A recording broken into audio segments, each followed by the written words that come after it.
Up in the front attic room of number 29, John Davis had woken up at 3 a.m, and, unable to go back to sleep, he lay awake until 5 a.m, at which hour he dozed off, until roused again by the clock of Christchurch Spitalfields striking 6:15. He and his wife Mary got up, and his wife made him a cup of tea, which he drank.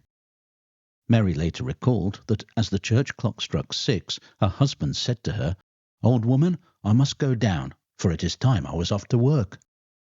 So saying, he left the room and headed down the stairs, intending to use the backyard toilet before setting off. Testifying at the inquest into Annie Chapman's death, he recalled what happened next. On the ground floor there is a front door leading into a passage which runs right through to the backyard. There is a back door to this passage. Sometimes both doors are open during the night, and I have never known either of them to be locked. Anyone who knows where the latch of the front door is can open it and pass along into the yard. I cannot say whether the back door was latched on Saturday morning when I got down, but the front door was wide open and thrown back against the wall. I was not surprised at that. The back door was shut, and opening it I found the body of a woman lying in the recess between the steps and the fence. Her head was towards the house, and her feet were towards the woodshed, and her clothes were up to her groin. What was lying beside her I cannot describe. It was part of her body. I did not examine the woman. I was too frightened at the dreadful sight. Racing through the passage and out into the street, Davis called to 3 men standing nearby. "Men, come here! Here's a sight! A woman must have been murdered!" The 4 of them made their way through the passage of number 29 and, looking down from the back door, saw an horrific sight. One of them, John Henry Holland, actually went into the yard, although he was later adamant that he hadn't touched the body. A few minutes later, they hurried off to raise the alarm and fetch the police. Mrs. Richardson heard the commotion from her first-floor front room and sent her grandson Thomas to find out what the matter was. He returned and said, "Oh, Mother, there is a woman murdered." She later recounted that, "I went down and saw the deceased in the yard. There was no one in the yard at the time, but there were people in the passage.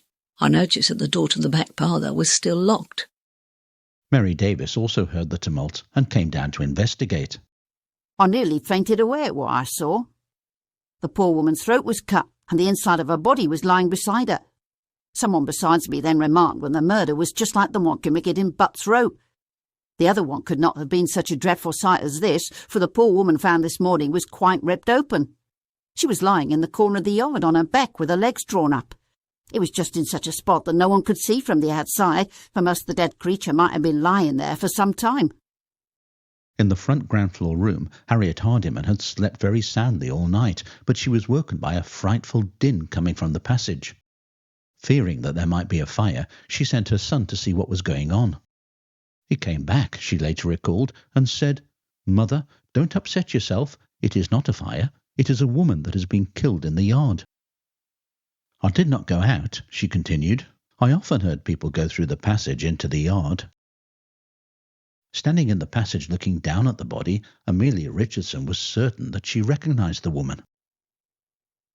"When I saw the murdered body, I was so shocked. I did not like to look, particularly at her face. But I have no doubt it is the dark woman that used to come round with cotton and crochet work, and I have bought off her many times when she has said she has been hard up. She used to come round to these houses, and other neighbours used to buy off her too, and lend her money when she said she had not enough for her lodgings."